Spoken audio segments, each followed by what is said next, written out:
he talked about the ego some too. He said people try to control things that are don't really belong to the ego. He said the ego gets in the way of following the threads. If you're following your ego, you want to do this and you want to do this, and you don't pay attention at all to the slender threads. So an ego, he says, is useful for collecting information and doing little detail work. He said, my ego balances my checkbook, my ego tidies up my house, but I never depend on ego for decisions. That's from the higher self that I make my decisions, the slender threads. Because abiding by the will of God is what gives life meaning, purpose, and dignity.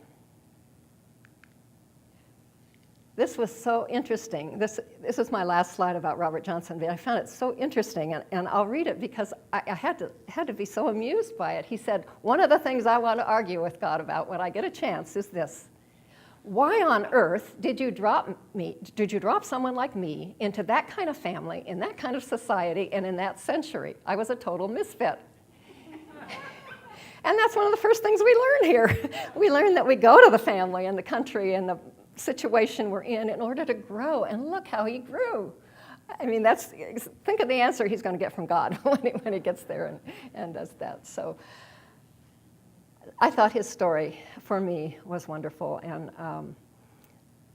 he's one of the few people. Oh, I wanted to read you one thing, because this is what the co-author, the man who talked him into doing the autobiography, said about Robert Johnson's life. He said, while most people are preoccupied with getting and spending, constantly fretting and struggling to manipulate external reality so that it will go their way, Robert's process follows a different flow.